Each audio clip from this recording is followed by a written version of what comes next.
अच्छा जी, अस्सलाम वालेकुम। अभी जो है वो ये सेशन थोड़ा-सा डिफरेंट किस्म का है। जिस तरह का सेशंस मैं हमेशा देता हूँ, उससे थोड़ा-सा डिफरेंट है, ऑनलाइन वालों के लिए भी और फिज़िकल वालों के लिए भी। अभी जो है वो most of the people are already knowing Flutter, तो आप लोगों को फ्लटर आती है थोड़ी-थोड़ी, ऐसा ही है ना? आप लोगों ने काम किया हुआ है, थोड़ी-थोड़ी फ्लटर सबको आती है। तो ज़रूरी नहीं है कि आज जो हम पढ़ें वो आपके लिए नया हो, या हो सकता है कि आपके लिए बहुत नया हो या बिल्कुल भी ना हो। तो it's a kind of thing जो प्रोडक्शन लेवल कोड में ना आपको मदद करती है। तो ये वो चीज़ें हैं जो मैं अभी प्रोडक्शन लेवल कोड में सीख रहा हूँ। इसका मकसद ये है कि एज अ स्टूडेंट, अगर आप स्टूडेंट हैं तो आपको ये पता होना चाहिए कि इंडस्ट्री में क्या चल रहा है, सबसे इम्पोर्टेंटली। और अगर आप ऑलरेडी स्टूडेंट लाइफ से निकल चुके हैं और आप प्रोफेशनल लाइफ में आ रहे हैं, तो आपको ये पता होना चाहिए कि छोटी छोटी कोड में जो चीज़ें होती हैं, जिनको हम अगर मिक्स कर दें तो वो बड़े लेवल पे जाके कितना बड़ा मैस या ब्लेंडर बन सकता है। ठीक है। और ये हमें भी ऐसे ही आया है कि हमने जब प्रोडक्शन लेवल कोड में गए, जब हमें हमारी पीआरस पे लोगों ने रिव्यूज किए और लोगों ने बताया कि भाई ये यहाँ पे ये कर रहे हो, तो ये गलती यहाँ पे करोगे तो ये आगे जाके इस तरह फट सकता है। तो वो सब चीज़ें ना एक तरीके का एक ओवरव्यू है। तो अभी मैं कोई प्रेजेंटेशन नहीं है मेरे पास स्क्रीन है। तो आप लोगों के पास स्क्रीन होनी चाहिए, वरना आप कोड नहीं देख सकोगे मेरा। तो कहीं ना वो ज्वाइन कर लो, क्योंकि मैं ज़्यादातर कोडिंग करूँगा। ठीक है। अच्छा, ऑनलाइन वाले मौजूद हैं, ठीक है, सही है। किसी को स्क्रीन नहीं नज़र आ रही हो ऑनलाइन वालों के लिए, तो मुझे बता देना अनम्यूट करके, या कोड सही से नज़र नहीं आ रहा हो तो। मैंने अपना सिमुलेटर को छोटा रखा हुआ है, बिकॉज सिमुलेटर का इतना काम नहीं है, बेसिकली हम कोड में ही काम करेंगे ज़्यादा। तो ये सिंपल सी ऐप है, इसको मैं चला के दिखा देता हूँ आपको। जब तक ये चल रही है मैं आपको समझा देता हूँ कि हो क्या रहा है इसमें। तो बेसिकली ये सिंपल सी ऐप है, जो फ्लटर की बेसिक एप्लीकेशन होती है, उसको मैंने थोड़ा सा एडिट कर दिया है।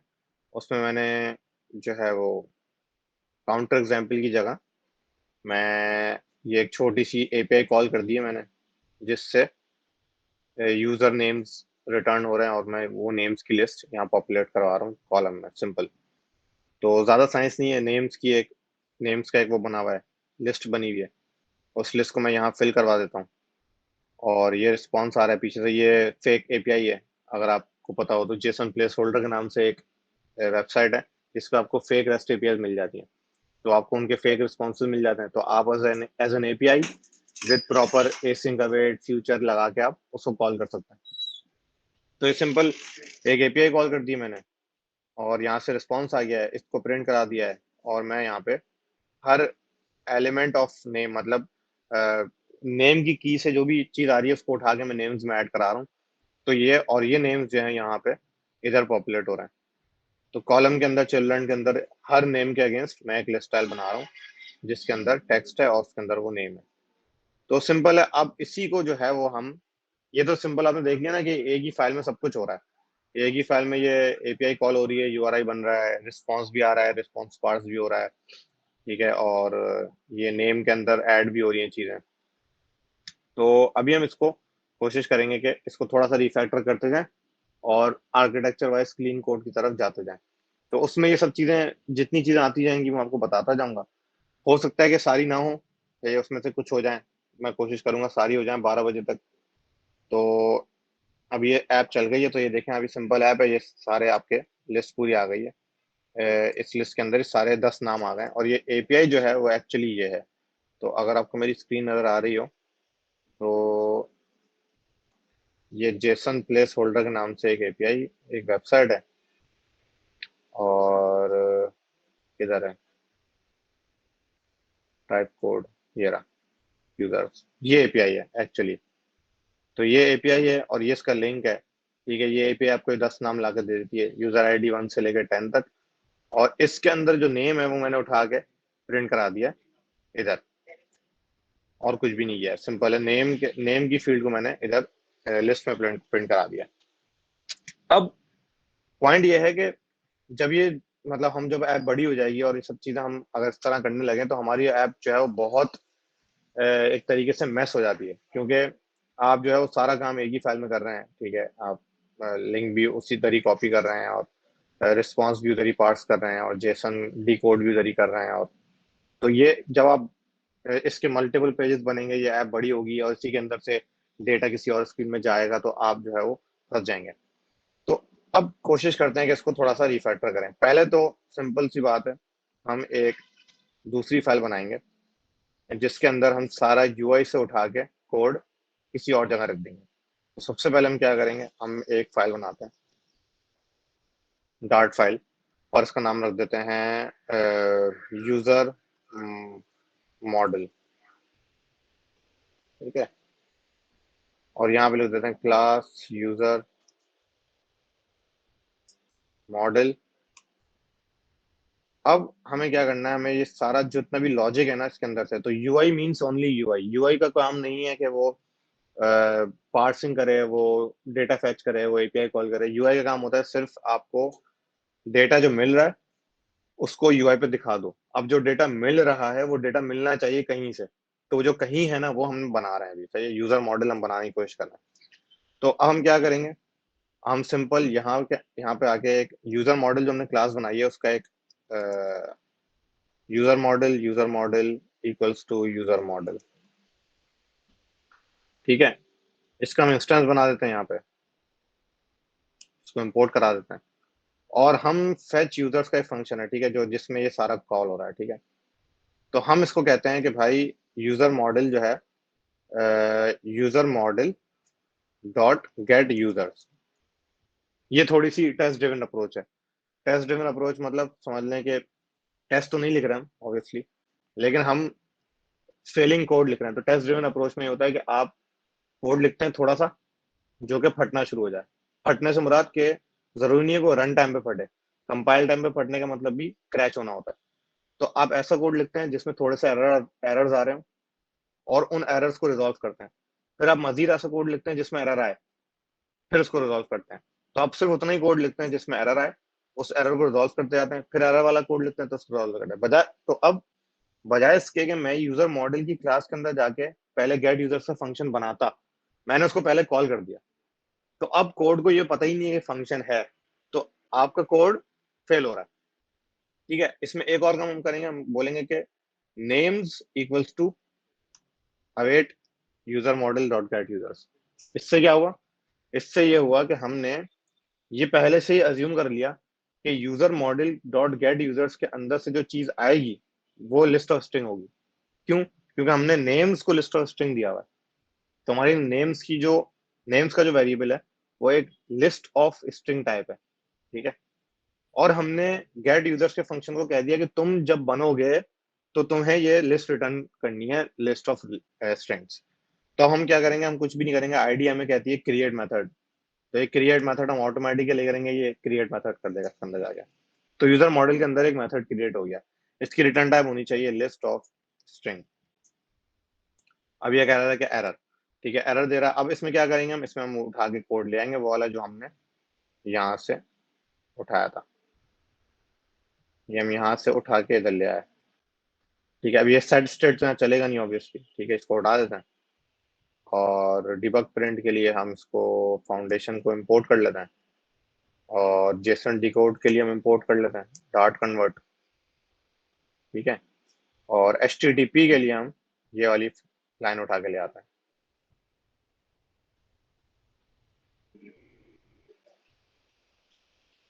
ठीक है जी, HTTP के लिए लाइन उठा के ले आए, और नेम्स डॉट ऐड करने के बजाय हम इसको करते हैं list of string element in this list. अच्छा ठीक है, list of string names equals to string return names. और ये फंक्शन समझ में आ गया सबको, नहीं आया क्या हो गया इसका, फ्यूचर। ये फंक्शन सबको समझ में आ गया। ये मैंने लिखा है सिंपल गेट यूजर्स का फंक्शन, उसके अंदर सेम वही चीज जो मैंने वहां यूआई में कॉल की थी वही चीज कॉल कर दी, और सेट स्टेट करने के बजाय मैंने नेम्स रिटर्न करा दिया। ठीक है, अब क्या होगा, अब ये एक मॉडल है, ये मॉडल क्लास ऐसी है जिसको यूआई के बारे में कुछ नहीं पता। इसका काम है डेटा फैच करके और पीछे नेम्स को रिटर्न कर देना। यूआई के अंदर आपने ये कॉल कर दिया function names equals to user model dot get user, आप यहां से ये सब उड़ा दें, ठीक है, और यहाँ से HTTP के ये भी हटा दें, ये भी हटा दें। हमने क्या किया, अब हमारा देखें यूआई में जो कोड था वो किस हद तक कम हो गया कि हमने सिर्फ एक लाइन लिखी है और हमारे पास यूजर्स आ गए। अब इसका फायदा क्या है, इसका फायदा यह है कि कभी अगर आपको गेट यूजर्स के फंक्शन की फंक्शनैलिटी चेंज करनी होगी तो आपको यूआई की फाइल नहीं लानी पड़ेगी, आप सिर्फ गेट यूजर्स का फंक्शन चेंज करेंगे, उसके अंदर से रिटर्न वही होना चाहिए नेम्स की लिस्ट। तो आप गेट यूजर्स का फंक्शन कुछ भी करे, उसने सिर्फ नेम्स की लिस्ट रिटर्न करनी है, वो कर रहा है, वो हमेशा करेगा, चाहे आप उसके अंदर नया कोड लिख दें, चाहे आप उसके अंदर फायरबेस से उठा के ले आए, कुछ भी करें आप, सही है। अब यूआई को कुछ नहीं पता कि मॉडल में क्या हो रहा है। This is the very first step of MVC. MVC मतलब मॉडल व्यू कंट्रोलर। तुमने मॉडल बना लिया, व्यू बना लिया, कंट्रोलर चले उसको आप जो कंट्रोलर वाला पार्ट है वो हमने मॉडल के अंदर ही लिखा हुआ अभी, ठीक है। तो सबसे इंपॉर्टेंट चीज क्लीन आर्किटेक्चर के बारे में ये होती है कि आपको स्टार्ट करना होता है बिल्कुल बेसिक से रिफैक्टर करते हुए, बजाय इसके कि मैं डायरेक्ट एक आर्किटेक्चर लिखना शुरू करूं। इससे बेहतर ये होता है कि मैं अपनी एप्लीकेशन के हिसाब से आर्किटेक्चर को बिल्ड करूं स्लोली। अब हमने एक मॉडल के अंदर गेट यूजर का फंक्शन बना लिया, ठीक है। अब इसको मजीद क्लीन करते हैं। इसको मजीद क्लीन कैसे करते हैं, सबसे पहले इसमें हम ये नोट करेंगे कि ये जो हम कचरा मचाया हुआ है हमने यहाँ पे कि नेम की फील्ड आ रही है, ठीक है। अब ये हम एलिमेंट ऑफ नेम को एक्सट्रैक्ट कर रहे हैं ना, उसके अंदर से जेसन के अंदर से एक चीज एक्सट्रैक्ट कर रहे हैं। अब हमें अगर जेसन के अंदर से और चीजें एक्सट्रैक्ट करनी है तो हम हर एक के अगेंस्ट एक टैग लिखेंगे, element dot ID, element name, element फलाना। तो उसके लिए क्या है, उसके लिए आपको सबको या जितने लोगों ने यहाँ काम किया उसने अगर फ्लटर में काम किया तो आपको पता होगा जेसन क्लासेस होती हैं, पूरे पूरे मॉडल्स होते हैं कि आपका जेसन पूरा मॉडल बन जाता है और वो एज अ क्लास बन जाता है, डार्ट क्लास। और जब आप उसको एपीआई से फैच करते हैं तो पूरा का पूरा जेसन जो मॉडल होता है वो पूरी क्लास में मैप हो जाता है ऑटोमेटिकली, सही है, सबको पता है। उसका आसान तरीका क्या है, आसान तरीका ये है कि आपके पास एक वेबसाइट होती है जिसका नाम है जेसन टू डार्ट, ठीक है। ये थोड़ी पुरानी है, पुरानी से मुराद है ये नल सेफ्टी पे नहीं है, तो आपको उसको नल से बनाना पड़ता है। लेकिन ये है कि ये दिस इज गुड इनफ कि आपको एटलीस्ट कोड निकाल के दे देती है, ये अटक क्यों रहा है इतना, ठीक है। तो हम क्या करेंगे, हम यहाँ से जाके इसको उठाएंगे, एक क्या कहते हैं, एक यूजर के आइटम को उठाएंगे फोन के अंदर होता है ना। जेसन क्लास को, और यहाँ जेसन टू डार्ट में पेस्ट कर देंगे और यहाँ पे लिखेंगे यूजर जेसन। जिस तरह यूजर वाईफाई में नहीं जेसन आ गई, करते, मैक अब एड्रेस इसको डाल देते कॉपी हैं, फिर करेंगे। वाईफाई कनेक्ट नहीं होता। किसी की आवाज आ रही है, किसी का माइक अनम्यूट है। अच्छा, तो अब यहाँ पे हम एक नई क्लास बनाएंगे जिसका नाम रखेंगे यूजर जेसन, और यहाँ पे यूजर जेसन की फाइल कॉपी कर देंगे। अब मसला ये है कि थोड़ा सा ये ट्रिकी है, ट्रिकी इन सेंस कि ये सब एरर दे रहा है। एरर इसलिए दे रहा है क्योंकि ये नल सेफ नहीं है। मैं जूम करके दिखाता हूँ, ये कह रहा है कि इनिशियलाइज होना चाहिए, ये नल ये जो है वो रिक्वायर्ड होना चाहिए इसके अंदर, इसको बोलेगा सब रिक्वायर्ड करो, ठीक है। तो रिक्वायर्ड करने के बजाय हम इसको, अभी नल सेफ्टी है थोड़ी सी, अगर किसी ने नल सेफ्टी पढ़ी है तो उसको समझ में आ जाएगा। नल सेफ्टी का मैं बताता हूँ मैं अभी ना थोड़ा सा, ये लेट का कीवर्ड लगता है। लेट का कीवर्ड का मतलब होता है कि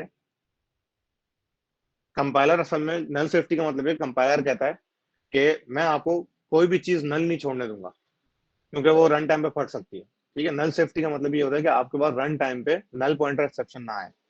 तो कंपाइलर कहता है कि मैं पूरी कोशिश करूंगा कि आपको कोई वेरिएबल नल ना छोड़ने दूं, ठीक है। तो या तो उसको इनिशियलाइज करो या उसको रिक्वायर्ड मार्क करो कि जहां से भी वो कॉल हो रहा है वहां से वो भरे, मतलब खाली ना छोड़े वो। तो कंपाइलर पूरी कोशिश कर रहा है कि वो खाली ना छोड़े। तो लेट का कीवर्ड क्या करता है, लेट का कीवर्ड ये कंपाइलर को ही बताता है कि भाई मुझे पता है, मतलब मैं कंपाइलर को बता रहा हूँ कि मुझे पता है कि ये जो आईडी है ये थोड़ा सा बाद में इनिशियलाइज होगी, अभी इनिशियलाइज नहीं हो रही, लेकिन ये होगी, ये लाजमी होगी, अभी नहीं हो रही। तो कंपाइलर कहता है कि ठीक है मैं आपके भरोसे छोड़ रहा हूँ, मुझे मत बोलना बाद में कि ये इनिशियलाइज हो गई या ये नल फटे अगर, तो मुझे मत बोलना। तो ये लेट का कीवर्ड इसलिए यूज होता है। ठीक है। अच्छा, रिक्वायर्ड तो अभी भी लगाना पड़ेगा। चलो जी, रिक्वायर्ड लगा देता है। ये थोड़ी सी आपको मेहनत करनी पड़ती है। इसका कोई दूसरा जो है ना तरीका ढूंढना पड़ेगा। मैंने थोड़ी रिसर्च नहीं की है इस पे, तो इसकी कोई ना कोई होगी। ये अक्सर उससे भी बन जाता है। बिल्ड रनर की कमांड होती है ना, बिल्ड रनर पैकेज अगर आपने यूज किया हो, तो उससे ये होता है कि आपका पूरे जेसन क्लासेस खुद ही बन जाती हैं बिल्ड रनर की कमांड से। तो वो भी आप यूज कर सकते हैं। तो मैं थोड़ा सा इसको रिफैक्टर कर दूं। ये कह रहा है कि थोड़ा सा टाइम दे दो, मैं इसको थोड़ा सा रिफैक्टर करके।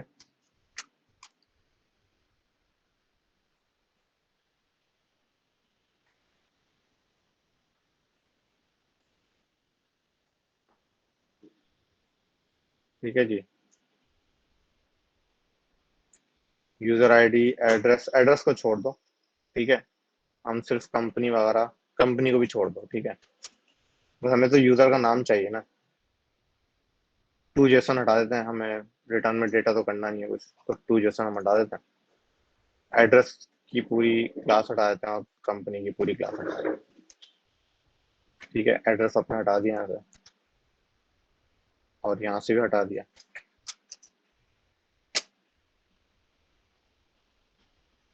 यहाँ से भी हटा दिया। अब ये क्या है, सिंपल सी यूजर जेसन की क्लास है। अच्छा, नेमिंग कन्वेंशन का थोड़ा सा ख्याल रखना पड़ता है, क्योंकि जब आपकी ऐप में डिफरेंट मॉडल्स होंगे ना, मुख्तलिफ क्लासेस होंगी, तो आप खुद कंफ्यूज हो जाओगे कौन सा वाला यूजर मेरी ऐप का यूजर है, कौन सा वाला यूजर जेसन वाला यूजर है। तो जो भी जेसन से क्लास बन रही है, उसका नाम के आगे जेसन लगना जरूरी है। तो स्टार्ट जेसन समझ लो कि फू जेसन। ठीक है, तो कोई भी क्लास है, यूजर है और एड्रेस है, कंपनी है, एम्प्लॉय है, उसके अगेंस्ट जेसन लगेगा। अगर आप वो जेसन से पास करो, मतलब किसी मॉडल से पास करो, तो यूजर जेसन हमने इसका नाम दे दिया। और हमने बाकी फालतू चीजें इसमें थोड़ा दी just for the sake of के टाइम बचे हमारे पास। तो इसमें ये सारी चीजें आ गई हैं। तो अगला स्टेप क्या है, अगला स्टेप ये है कि इसको यहाँ पे यूटिलाइज करना है। इसको यहाँ पे यूटिलाइज कैसे करना है, कि सिंपल हम इसको बोलेंगे कि भाई नेम्स डॉट ऐड में। अच्छा, अब हमारे पास यूजर की लिस्ट आएगी। हमारे पास लिस्ट लिस्ट ऑफ स्ट्रिंग नहीं आएगी, हमारे पास लिस्ट ऑफ यूजर मॉडल आएगा। ठीक है, और यहां हम रिटर्न करेंगे list of user model.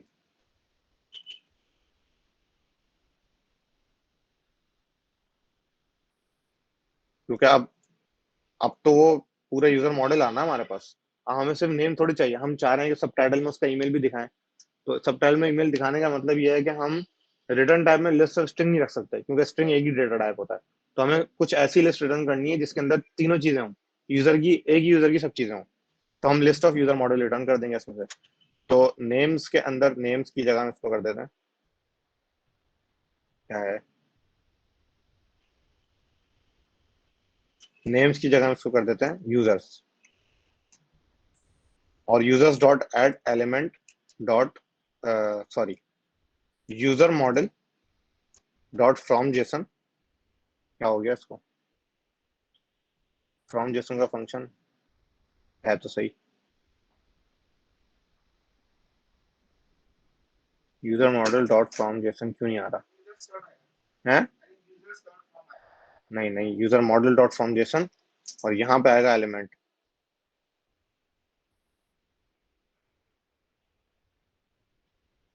User model dot from Jason आना चाहिए सर। ओहो, sorry, user JSON, user Jason आएगा ना भाई। यूजर मॉडल तो हमारे मॉडल का नाम है। यूजर जेसन गलत जगह लिख दिया, हम सब गलत लिख दिया। User JSON, user JSON, user Jason. ठीक है। हमने क्या किया, हमने जो रिस्पॉन्स आया उस रिस्पॉन्स को उस रिस्पॉन्स को हमने फ्रॉम जेसन को दिया, और फ्रॉम जेसन हमें उसके अगेंस्ट एक डार्ट की क्लास का ऑब्जेक्ट रिटर्न कर दिया। तो ये इस यूजर जेसन ने हमें यहाँ से पूरा एक यूजर जेसन का मॉडल रिटर्न कर दिया। अब ये मॉडल रिटर्न होगा मेन क्लास में। मेन क्लास क्रैश कर रही है, क्रैश क्यों कर रही है, क्योंकि नेम्स जो हैं वो हमारे पास लिस्ट ऑफ स्ट्रिंग टाइप है, इसको यूजर जेसन करना पड़ेगा। ठीक है जी। तो यूजर जेसन कर दिया, इसको इंपोर्ट कर दिया। अब यहाँ ये क्रैश होगा, ये बोलेगा ई क्या होता है, तो ई डॉट नेम डायरेक्ट आ गया। अब इससे फायदा क्या हुआ, इससे हमारी यूआई क्लीन हो गई। और मजीद अब हम क्या कर सकते हैं, अब हम एक काम और कर सकते हैं, सब टाइटल के अंदर, टेक्स्ट के अंदर ई डॉट ईमेल दे सकते हैं। इसका फायदा क्या है, इसका फायदा ये है कि अब हमारे पास यूआई के अंदर यूजर का नेम नहीं आ रहा, खाली मल्टीपल चीजें आ रही हैं। जिसकी वजह यह है कि हमने बजाय एक एलिमेंट को टैग से उठाने के, हमने पूरा जेसन का मॉडल उठा लिया और उस मॉडल की स्ट्रिंग, उस मॉडल की लिस्ट रिटर्न करा दी। ठीक है, तो अब हमारे पास ईमेल भी आ गई। तो अगर हम इसको रीस्टार्ट करेंगे,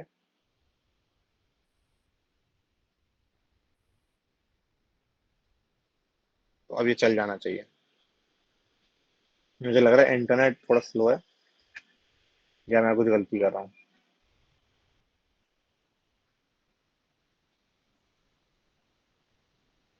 चल रहा,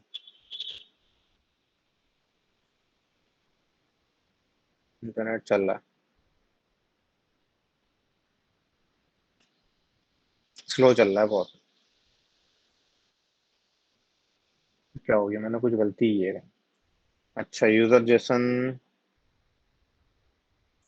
यूजर डिक्शन फ्रॉम एलिमेंट, ठीक है, आ गया। थोड़ा सा लेट आया। अब हमारे पास, आपने देख लिया कि इस यूआई के अंदर यहाँ पे ईमेल और यूजर आईडी दोनों, यूजर नेम और ईमेल दोनों आ गए।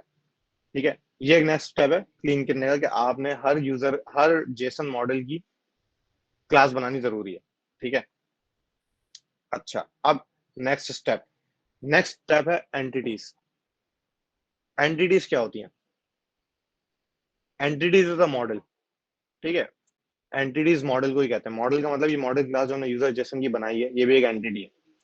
लेकिन हम अलग से एंटिटी क्यों बनाएंगे? अब हम क्या करेंगे, ये आर्किटेक्चर की बात कर रहा हूँ।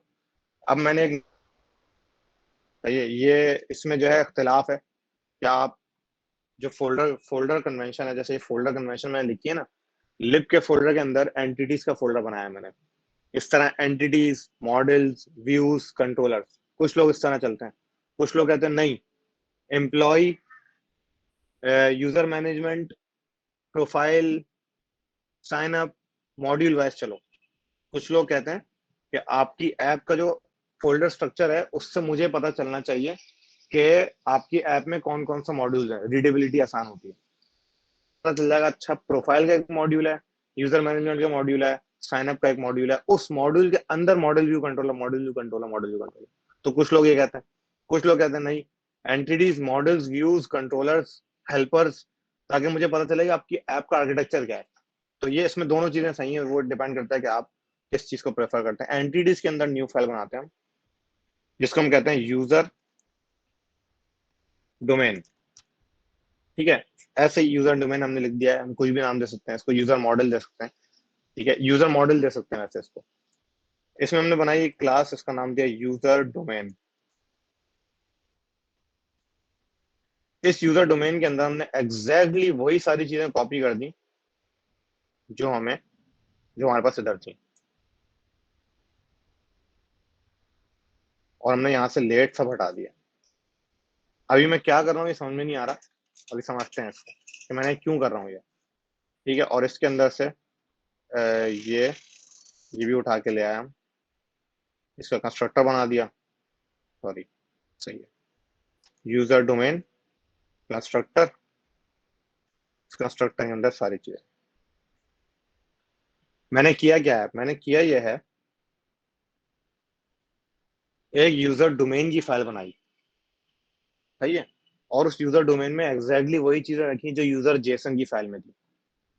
नेक्स्ट स्टेप क्या है, कि मैं यूजर जेसन की, यूजर मॉडल के अंदर user JSON dot from Jason किया है ना मैंने, user JSON dot from Jason की वजह से मेरे पास जेसन की पूरी यूजर मॉडल जेसन में बन गई। ठीक है, अब मैं क्या करूंगा,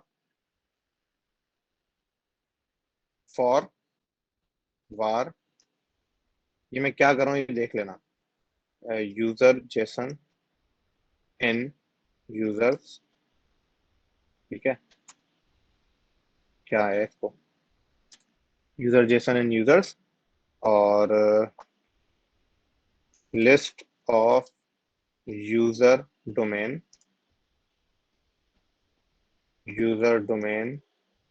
list equals to user domain, ठीक है, user domain list dot add user domain,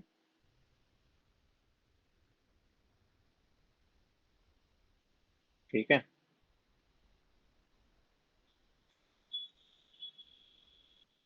और यहाँ पे आप आ जाएं, आपको कर दें user JSON dot I D. अब ये अजीब सा लग रहा होगा तुम सबको कि मैं क्या कर रहा हूँ ये, मुझे भी अजीब सा लगता था जब मैं पहले करता था। अब कोई मुझे बताएगा मैंने किया क्या है, ये क्या किया मैंने ये।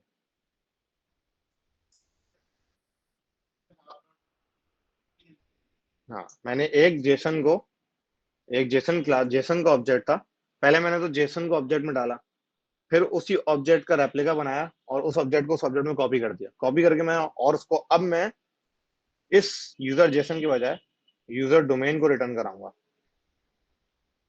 यहाँ पे कर दूंगा यूजर डोमेन लिस्ट। मेन भी फटना शुरू हो जाएगा, बोलेगा कि आप मुझे यूजर जेसन मांग रहे हो और आपने यूजर डोमेन दे दिया, डोमेन। बाकी सब सेम रहेगा। अब मैंने ये किया क्यों है, समझ में आई है मैंने किया क्या है, ये समझना जरूरी है, पहले समझ लो किया क्या है। कॉपी करके फाइल बनाई, जो जेसन में था एज इट इज उस फाइल में डाला और कॉपी कर दिया, सही है, उसी को इसी के इक्वल कर दिया, यूजर जेसन डॉट आईडी को उसके आईडी के इक्वल, उसके नेम को उसके नेम में इक्वल, मैंने मैप कर दिया ना, सबको मैप कर दिया। ये मैंने किया क्यों है, कि सबसे बड़ी वजह यह है, कोई मुझे बताए इसका लॉन्ग टर्म में क्या इफेक्ट होगा इसका। हाँ, वो तो फॉर एवर स्टोर हो जाएगा, तो मैं डायरेक्ट यूजर जेसन भी तो यूज कर सकता था यूआई में, यूजर जेसन डायरेक्ट वो भी तो चल रही है, वो भी मैं चेंज कर देता कभी भी। इसका सबसे बड़ा फायदा क्या है, इसका सबसे बड़ा फायदा ये है कि कल को बैकएंड डेवलपर ने कोई भी एंटिटी चेंज की, नेम की जगह नेम्स कर दिया या नेम की जगह यूजर नेम कर दिया, तो मुझे क्या करना है, मुझे सिर्फ एक फाइल चेंज करनी होगी, वो होगी यूजर की जेसन की फाइल।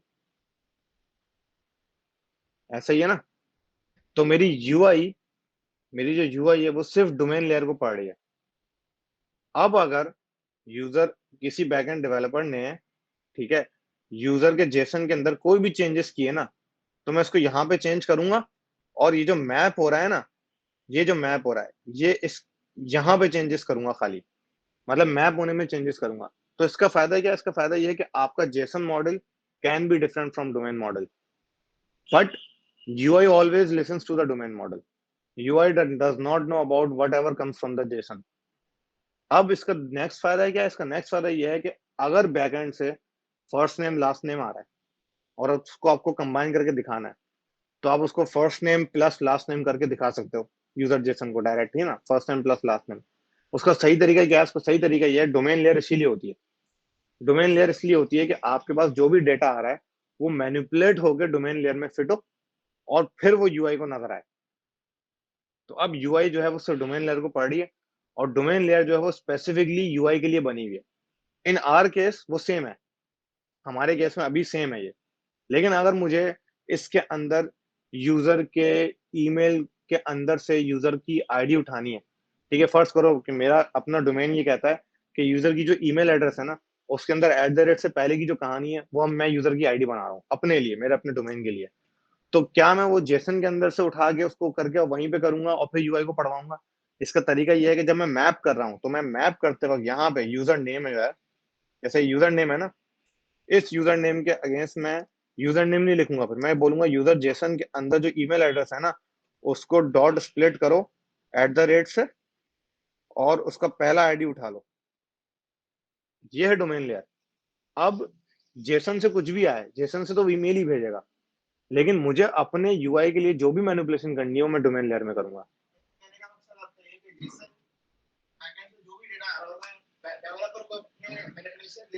डोमेन लेयर चाहिए, क्योंकि अगर बैकएंड डेवलपर बैकएंड को हिलाएगा ना, तो आपकी यूआई तक हिलेगी सब चीजें, अगर डोमेन लेयर नहीं है तो। ठीक है, तो यूआई तक क्यों हिले? यूआई को बस पता होना चाहिए डोमेन लेयर। अब आपकी कोई ऐसी बहुत ब्रेकिंग चेंज आ गया जिससे आपकी डोमेन लेयर भी हिल रही है, ठीक है, तो आप कुछ भी नहीं करोगे, सही है, आपके बैकएंड डेवलपमेंट सब हिला दिया, ठीक है, अब आईडी नहीं आ रही पीछे से, आईडी आई नहीं रही, तो इसको क्या दोगे आप?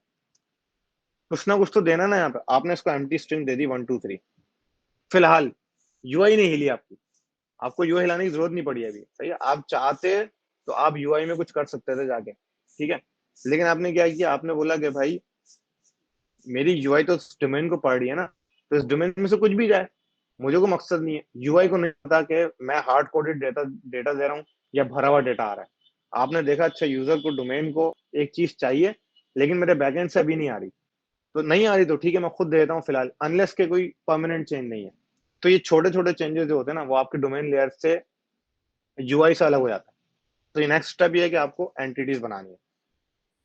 अच्छा, यूजर जेसन डॉट आईडी देते हैं इसको। अच्छा, अब मजे की बात क्या है? मजे की बात यह है कि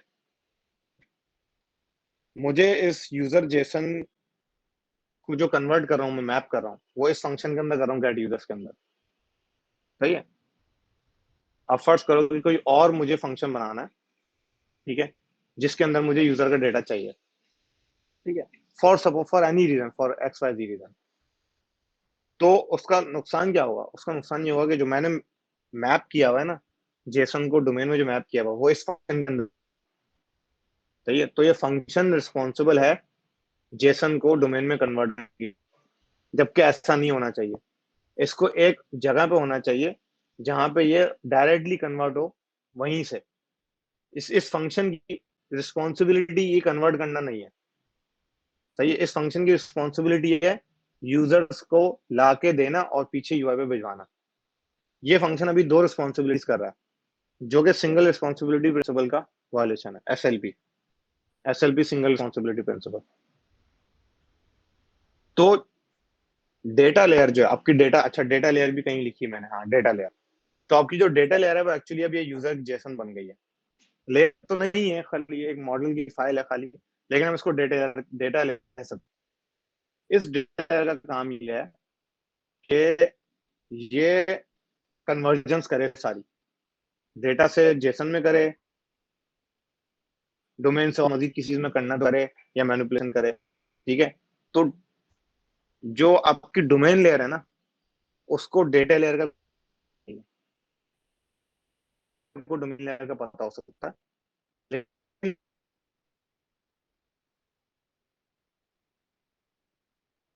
data layer नहीं करेगी, क्यों? इसलिए डोमेन डेटा को नहीं पढ़ सकती, लेकिन डेटा सबको पढ़ सकता है। और यूजर जेसन की आईडी को उसकी आईडी की मैपिंग की है, ये मैपिंग ये मैपिंग होनी चाहिए यूजर जेसन के फंक्शन, यूजर जेसन की फाइल के अंदर। और ये कैसे होनी चाहिए? ये ऐसा होनी चाहिए कि आपने इसको बोल दिया कि यूजर डोमेन, यूजर डोमेन की रिटर्न टाइप होनी चाहिए, और ये फंक्शन होना चाहिए टू डोमेन, ठीक है, जो कि आपका जेसन की टाइप ले और उसको डोमेन में कन्वर्ट करे। और डोमेन में कैसे कन्वर्ट करे? डोमेन में ऐसे कन्वर्ट करे जो यहाँ काम हो रहा है। अच्छा जी, तो अब मैंने किया क्या है, मैंने एक फंक्शन बनाया है जिसका नाम है टू डोमेन। उस फंक्शन को मैंने रखा है यूजर के जेसन की फाइल के अंदर, ठीक है। तुम लोग कनेक्ट हो जाओ तो बताना, मैं कंटिन्यू करता हूँ, तुम लोग कनेक्ट कर लो। जो ऑनलाइन वाले हैं जिनको स्क्रीन नजर आ रही है, मैंने यूजर डोमेन में कन्वर्जन का एक फंक्शन बनाया कि मेरा यूजर का जो जेसन है वो डोमेन में कन्वर्ट हो जाए, ठीक है, लेकिन उस फंक्शन को मैंने रखा गया है यूजर के जेसन के अंदर। अब इससे फायदा क्या होगा? इससे फायदा देखो ये होगा कि यूजर के मॉडल के अंदर मैं जाऊंगा और इसको मैं यहाँ से सब उड़ा दूंगा, ठीक है, ये सब मैंने वो खत्म कर दिया, और मैंने यहाँ पे आके इसको बोला, इसको एज अ लिस्ट पास किया, ठीक है, एज लिस्ट डॉट मैप, ठीक है, user user JSON, dot from JSON e dot to domain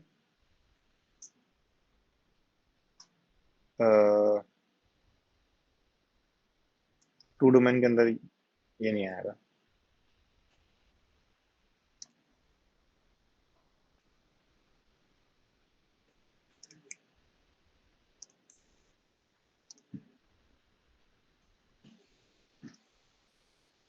ठीक है जी।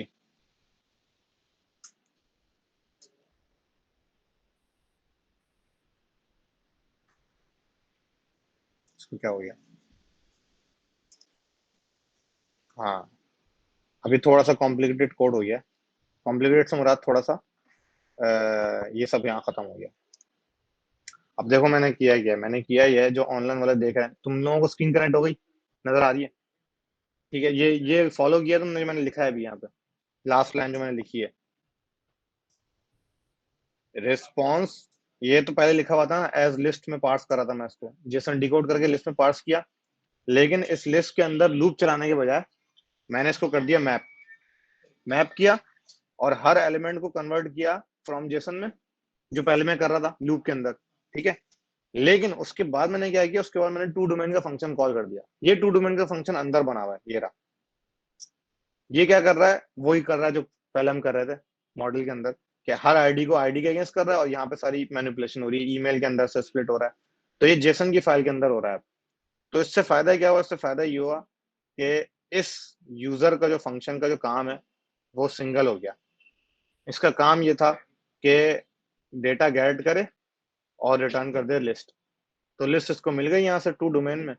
तो अब क्या हो रहा है, जेसन से यूजर जेसन में कन्वर्ट हो रहा है, यूजर जेसन से डोमेन में कन्वर्ट हो रहा है, सब एक जगह हो रहा है और वो रिटर्न हो रहा है। अब अगर मुझे कहीं और यूजर के क्लास एक्सट्रैक्ट करनी है, तो मुझे यूजर की जेसन, यूजर की डोमेन सब एक ही जगह मिलेगी, मैं उसी का टू डोमेन फंक्शन कॉल करूंगा और वो डायरेक्ट कन्वर्ट कर देगा। बजाय इसके कि मैं यूजर्स के फंक्शन पे डिपेंडेंट करूं, क्योंकि अभी मैं यूजर के फंक्शन पे डिपेंडेंट था ना, यूजर का फंक्शन गेट यूजर्स का फंक्शन कन्वर्ट कर रहा था। तो अगर मुझे कन्वर्जन करनी होती, जैसा अगर मुझे कोई और फंक्शन लिखना होता और उसके अंदर कन्वर्जन करनी होती, तो मैं कन्वर्जन का कोड दोबारा लिखता लिखता ना। मुझे अगर एक फंक्शन नया बनाना होता जिसके अंदर मुझे कन्वर्जन करनी होती यूजर जेसन से यूजर डोमेन में, तो मैं वो कन्वर्जन का जो कोड यहाँ लिखा था वो मैं इस फंक्शन में दोबारा लिखता, क्योंकि वो तो इस फंक्शन में लिखा था ना। या तो मुझे ये फंक्शन कॉल करना पड़ता, या मुझे दोबारा कोड लिखना पड़ता उधर। तो अब मुझे दोबारा कोड नहीं लिखना पड़ेगा। अब मैं जो दूसरा फंक्शन बनाऊंगा अगर, और उसके अंदर मुझे यूजर के कन्वर्जन की डोमेन की जरूरत होगी, तो मैं डायरेक्ट टू डोमेन फंक्शन वहां कॉल कर दूंगा, मेरे पास आ जाएगा। तो इससे हुआ क्या, इससे हुआ ये कि दो जगह एसएलपी हमारे इंड्यूस हो गया। एक single responsibility principle get users के फंक्शन के अंदर हो गया, और एक single responsibility principle user JSON के अंदर हो गया। ये यूजर जेसन का काम है कन्वर्जन, डेटा लेयर है वो, डेटा लेयर का काम होता है कन्वर्ट करना। तो वो डेटा से डोमेन कन्वर्जन, जेसन से डेटा कन्वर्जन, सब यहीं पे होगी। ठीक है जी, ये हो गया। अच्छा, यूआई में आपका यूजर डोमेन जा रहा है, ठीक है, सही है।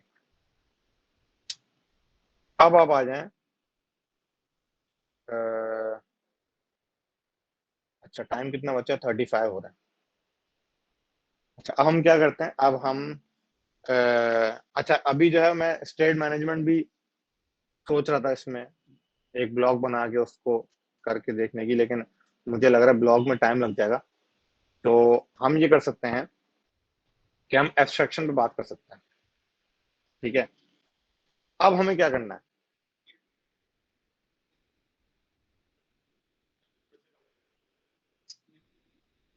अच्छा स्टेट मैनेजमेंट जो है ना भाई, स्टेट मैनेजमेंट इतना बिग टॉपिक है कि उस पर मैंने पूरी बुक लिखी है, पूरी बुक लिख चुका हूँ मैं उस पर।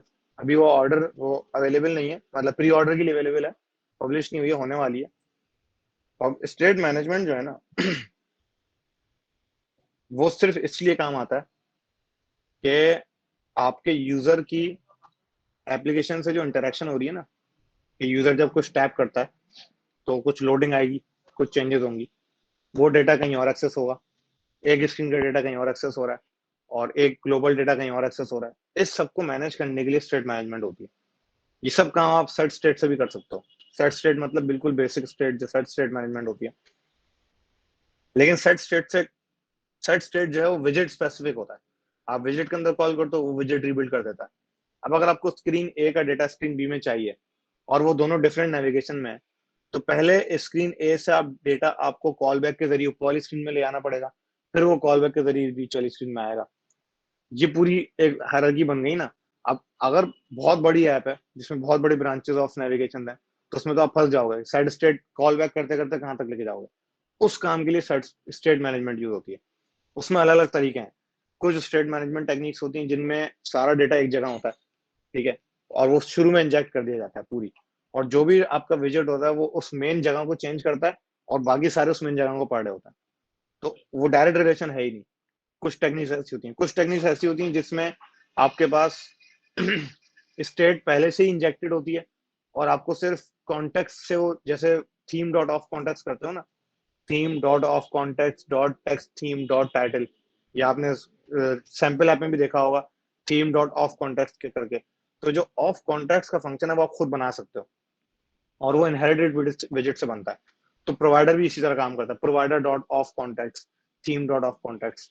तो आप उस कॉन्टेक्स्ट के जरिए भी, लेकिन स्टेट मैनेजमेंट बहुत बड़ा टॉपिक है, तो उसके लिए थोड़ा समझने के लिए ना थोड़ी सी तुम्हें खुद भी रिसर्च करनी पड़ेगी और वो थोड़ा सा सेपरेट है। तो उसके लिए मैं एक अलग से सेशन भी ले सकता हूँ कभी, कि मैं स्टेट मैनेजमेंट पे कोई एक स्टेट मैनेजमेंट टेक्निक पूरी इंट्रोड्यूस करा के देख लूँ। तो अभी जो है वो हम एक काम ये करते हैं कि हम यहाँ पे ये जो यूजर मॉडल है, ठीक है, ये यूजर मॉडल है, ये यूजर का डेटा लेके आ रहा है, ठीक है।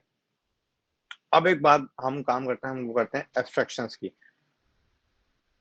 एक नई फाइल बनाते हैं जिसको हम कहते हैं एब्स्ट्रैक्शंस, चलो एब्स्ट्रैक्शंस ही कह देता हूँ फिलहाल। इसके अंदर लगते हैं यूजर यूजर रिपोजिटरी कह देते, चलो यूजर रिपोजिटरी, ठीक है। एब्स्ट्रैक्ट क्लास यूजर रिपोजिटरी, ठीक है। इसको क्या हो गया? क्या कह रहा है ये? ओ सॉरी, ये कह रहा है कि इसको रिफैक्टर करके गलत नाम लिख दिया मैंने इसका, यूजर रिपोजिटरी, सॉरी। ठीक है, एब्स्ट्रैक्ट क्लास बनाई हमने, इसके अंदर एक फंक्शन लिखा जो यहाँ पे यूजर मॉडल के अंदर है। फंक्शन नहीं लिखा, मतलब डिक्लेयर किया, क्योंकि एब्स्ट्रैक्ट क्लास में तो आप डिक्लेयर कर सकते हैं ना। ठीक है, ये हमने यूजर की रिपोजिटरी बना दी एब्स्ट्रैक्ट क्लास। इसके अंदर एक गेट यूजर का फंक्शन है। इस यूजर मॉडल को हमने बोला कि नहीं, ये यूजर मॉडल जो है, यूजर मॉडल नहीं है, इसका नाम होना चाहिए रेस्ट एपीआई यूजर रिपोजिटरी। अभी मैं क्या कर रहा हूँ ये अभी समझ में आएगा थोड़ी देर में। ये बिल्कुल उसी तरह जिस तरह जेसन को हमने डोमेन बनाई थी ना, फालतू में बनाई थी, बिल्कुल बेकार लग रहा था उसको। ये इम्प्लीमेंट करेगा यूजर रिपोजिटरी को।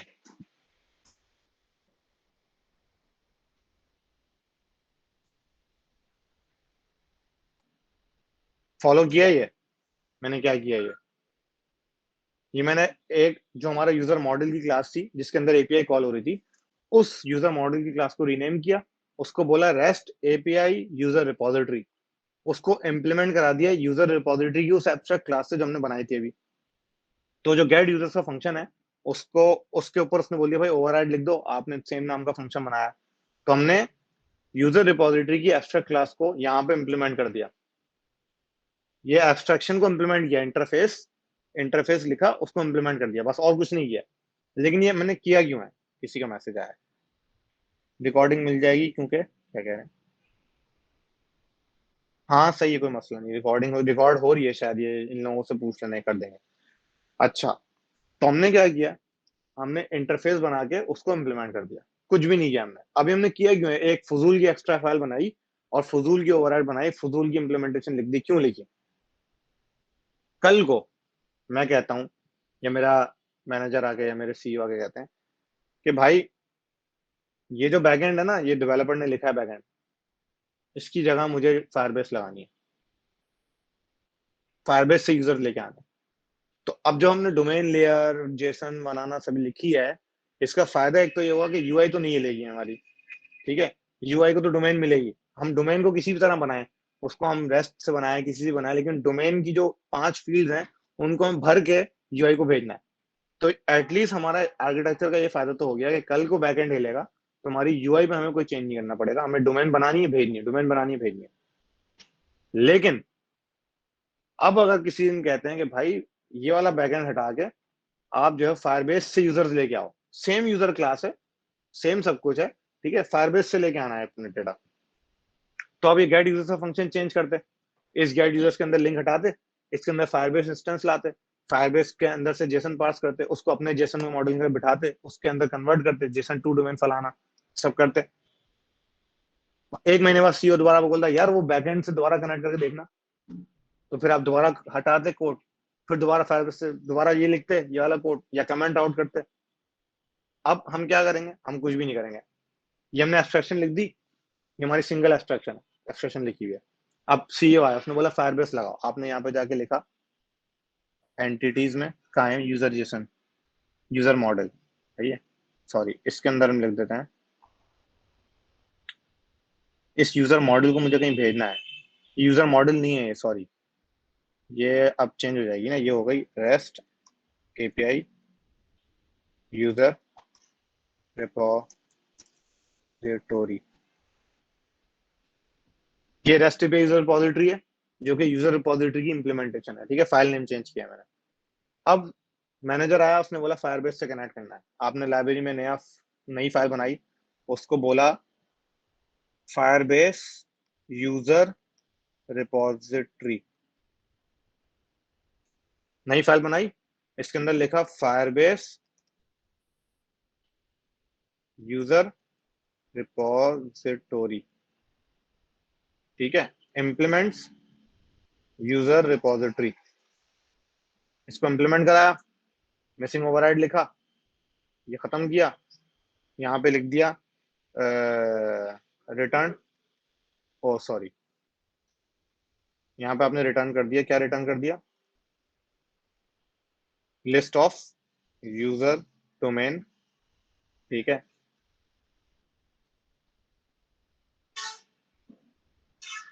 क्या हुआ, ठीक क्यों कह रहा है ये,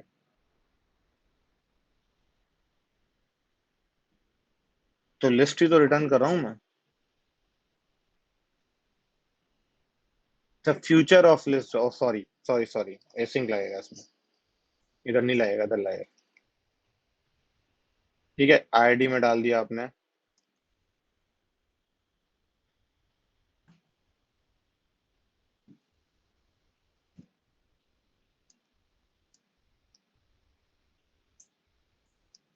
मैंने क्या किया, एक नई इंप्लीमेंटेशन लिखी, ठीक है, और उसको मैंने गेट यूजर्स बना दिया। अब आ जाते हैं इधर जहां पे यूज हो रहा है, किधर यूज हो रहा है ये, मेन में, मेन फाइल में आपके पास यहाँ पे रेस्ट एपीआई यूजर मॉडल बना हुआ है ना, ये रेस्ट, ये हमने रीनेम किया था तो ये रीनेम हो गया, ये पहले यूजर मॉडल था। इसकी जगह आप क्या कर दोगे, इसकी जगह बोलोगे भाई Firebase user repository equals to Firebase user repository, हो गया मेरा फायरबेस से कनेक्ट, खत्म, मुझे कुछ नहीं करना पड़ा, मैंने फायरबेस की इंप्लीमेंटेशन वहां पे लिखी, ठीक है, उसके अंदर से मेरा काम था डोमेन रिटर्न कराना, list of user domain return कराना, वो मैंने रिटर्न कराई, और मैंने यहाँ पे आके इसको बोल दिया उसकी जगह वो यूज करना शुरू कर दो, खत्म, आपका फायर पूरा पूरा डेटाबेस, आपकी ऐप एक डेटाबेस से उठ के दूसरे डेटाबेस को पॉइंट करना शुरू हो गया। इसका फायदा, एब्स्ट्रैक्शन का ये फायदा है, इसी काम को आप हर चीज में कर सकते हो, नेटवर्क लेयर में, नेटवर्क लेयर भी तो है ना, नेटवर्क भी तो एक लेयर होती है, अब वो असल में 45 हो गए, टाइम नहीं है, वरना मैं नेटवर्क लेयर भी बनवाता आपसे, ठीक है।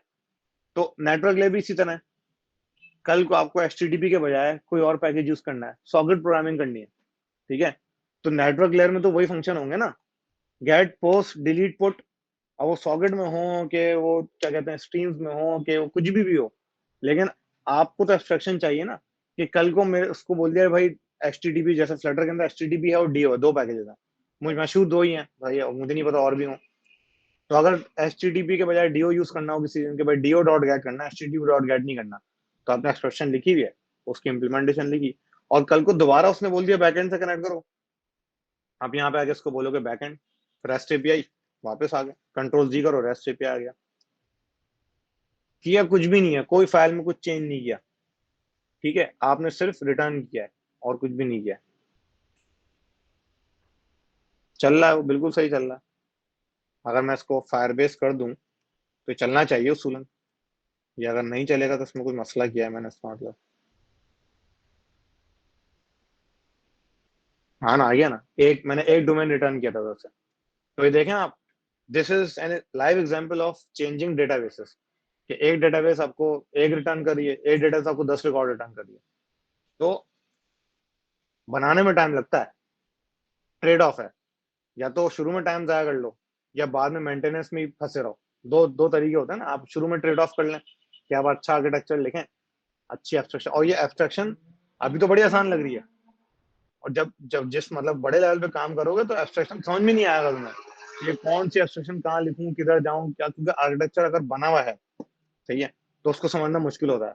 जिसने बनाया जाती हो तो वो, उसको तो समझ में आएगा, लेकिन आप किसी कंपनी में जाओगे तो मोस्ट प्रोबेबली आप लोग जिस भी कंपनी में जाओगे, उस कंपनी में आपको कोई ना कोई आर्किटेक्चर बना हुआ मिलेगा, तो उसमें मोस्ट प्रोबेबली ये चीजें होंगी, लाजमी होंगी। ये एब्स्ट्रक्शंस तो बहुत बेसिक है, ये तो हर किसी में होती है, क्योंकि इस तरह की चीजें आपके पास हर दूसरे दिन आ रही होती है, कि आपको डिसीजन लेना होता है रन टाइम पे कि भाई मुझे क्या चूज करना है। ये, अच्छा एक चीज और है, उसको हम कहते हैं डिपेंडेंसी इंजेक्शन, अगर आपको पता हो तो। डिपेंडेंसी इंजेक्शन बहुत मशहूर टॉपिक है।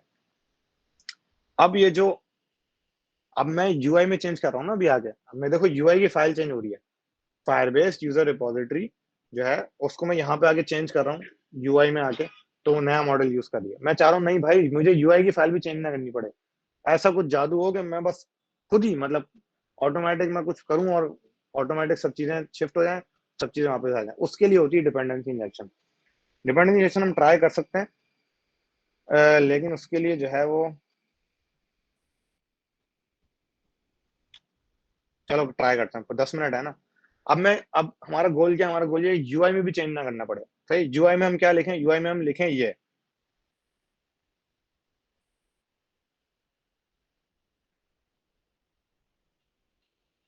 इसका इंस्टेंस नहीं बन सकता, एब्स्ट्रैक्ट क्लास है। और कहाँ है माय होम पेज,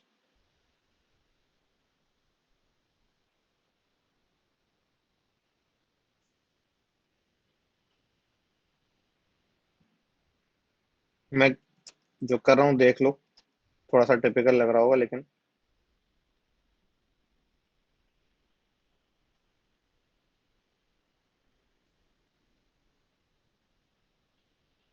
अ,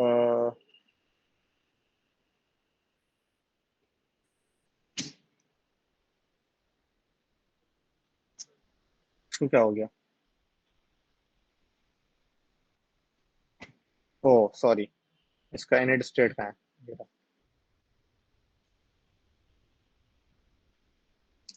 है, समझाता हूँ, सबर करो।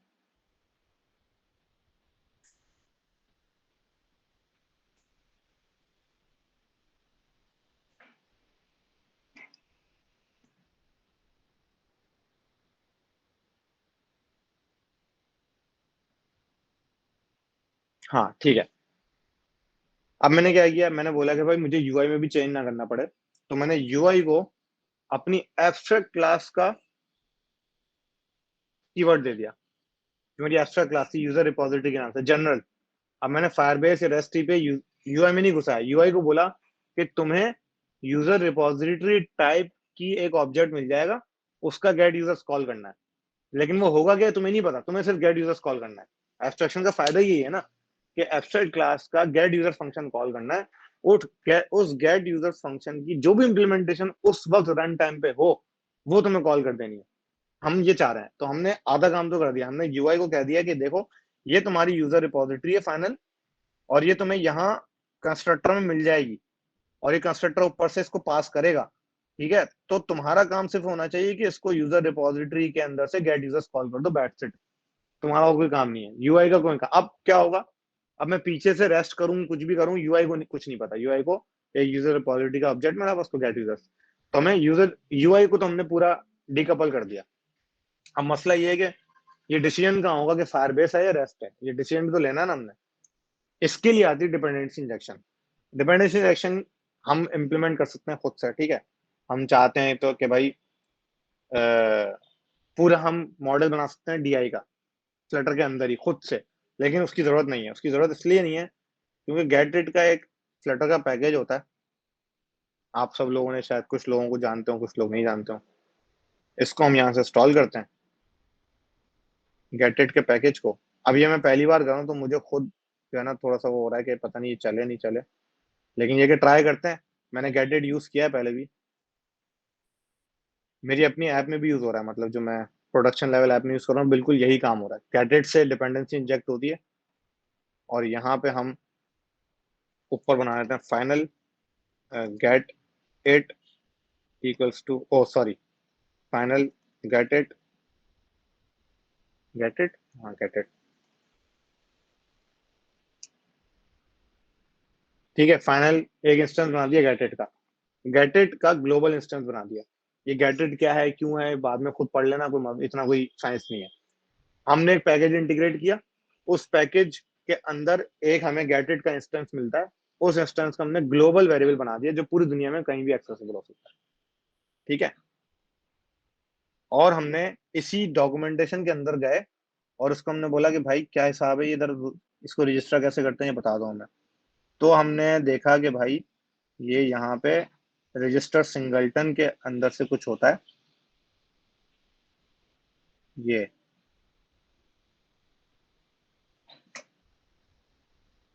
ये मेन के अंदर हो जाता है।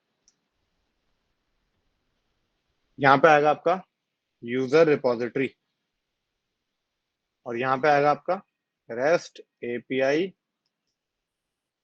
User repository. समझ में आया अब क्या किया मैंने?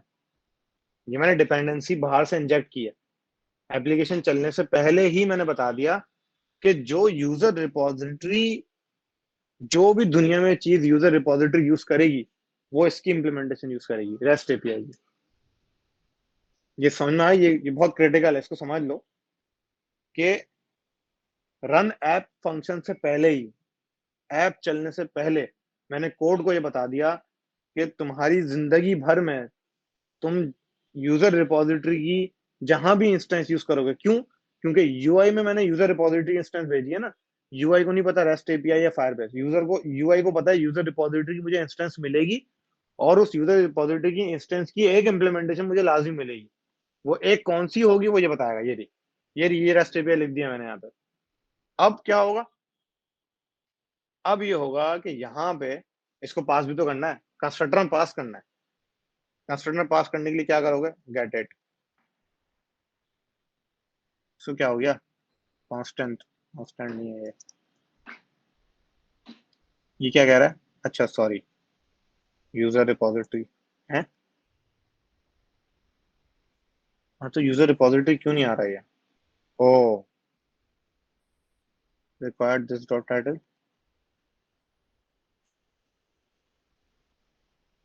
हाँ, अच्छा अब खूबसूरती गेट की क्या है, यहाँ मुझे यूजर रिपोजिटरी के अंदर, ये यूजर रिपोजिटरी है ना, इस यूजर रिपोजिटरी के अंदर यूजर रिपोजिटरी टाइप की चीज देनी थी, या तो रेस्ट एपीआई या फायरबेस, उन दोनों में से कोई एक चीज देनी थी। तो मैं यहाँ पे लिख देता डायरेक्ट रेस्ट एपीआई, यहाँ पे लिख देता ना, मैं यहाँ पे लिख दूंगा अगर रेस्ट एपीआई तो चल जाएगा ही। लेकिन मैंने गेट इट क्यों लिखा? क्योंकि मैंने डिपेंडेंसी ऊपर से इंजेक्ट की है ना, तो गेट इट का भी फायदा हो ना, तो मैंने गेट इट लिखा। तो गेट इट ने क्या किया? गेट इट को कैसे पता चला कि मुझे यहाँ पे कौन सी वाली इंस्टेंस लगानी है? यही गेट इट की खूबसूरती है। Get it is therefore the one of the most liked dependency injection tools in Flutter. मतलब कम्युनिटी में मैंने जितने लोगों को देखा है, वो लोग ज्यादातर गेट इट को रिकमेंड करते हैं। उसकी वजह यह है कि आपकी यूजर रिपोजिटरी एब्स्ट्रैक्ट क्लास की जो टाइप है, उस टाइप में जो इम्प्लीमेंटेशन ऑलरेडी आपने डिक्लेयर कर दिए ऊपर, गेट इट उसको ढूंढेगा और खुद लाके यहाँ लगा देगा। अब गेट इट ने क्या किया, गेट इट ने देखा इस फंक्शन, ये फंक्शन क्या करेगा गेट इट का, ये गेट इट का फंक्शन है, मैंने नहीं बनाया ये पैकेज के अंदर है, ये देखो ये पैकेज के अंदर ये रहा, सॉरी ये रहा, ये मेरी अपना ऑब्जेक्ट है, ठीक है। ये ऑब्जेक्ट क्या कर रहा है, ये ऑब्जेक्ट देख रहा है, ये ऑब्जेक्ट सबसे पहले क्या करेगा, देखेगा कि जिसके अंदर मुझे जाना है, सही है, उसकी टाइप क्या है, उसकी टाइप देखेगा, अच्छा यूजर रिपोजिटरी है, लेकिन ये यूजर रिपोजिटरी एब्स्ट्रैक्ट क्लास है, एब्स्ट्रैक्ट क्लास का इंस्टेंस तो बन नहीं सकता, तो मैं कुछ ऐसा ढूंढूंगा जिस जो इसकी इंप्लीमेंटेशन हो। तो अब एब्स्ट्रैक्ट क्लास की इंप्लीमेंटेशन ढूंढेगा वो, उसको दो इंप्लीमेंटेशन मिलेंगी पूरे कोड में, एक रेस्ट एपीआई एक फायरबेस। फिर वो देखेगा कि कौन सी वाली इंजेक्ट हुई हुई है, वो ऊपर जाएगा, ऊपर देखेगा अच्छा ये इंजेक्ट हुई हुई है, ये मुझे उठा लेनी है।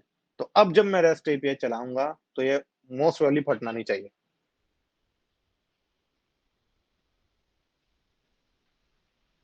फट गया लग रहा है मुझे। हाँ, क्या कह रहा है ये, user repository has not been initialized. क्यों भाई, इनिशियलाइज तो किया है मैंने।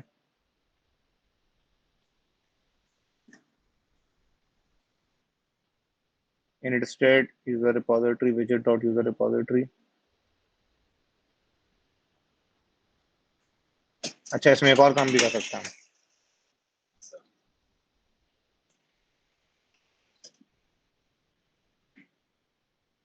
अब इसको चलाने की कोशिश करते हैं।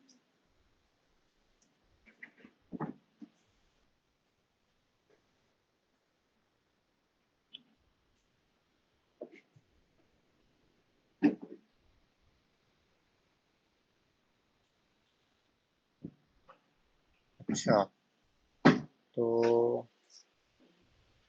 अब चल जाएगा, ये चल जाना चाहिए, नहीं चल रहा। ओह अच्छा, sorry, my bad. init state के अंदर डायरेक्ट कॉल हो रहा है ना, इसलिए इसको हम कहते हैं कि इनिशियलाइज रेपो।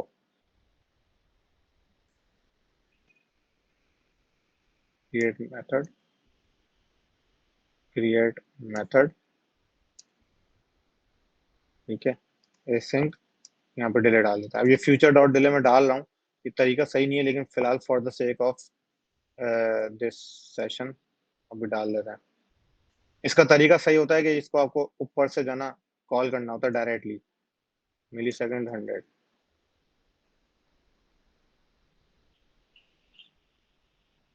अब चल जाना चाहिए। नहीं भाई, ये मान ही नहीं रहा है, ये कह रहा है कि इनिशियलाइज नहीं हुआ भाई। उसमें एक और काम भी कर सकते हैं।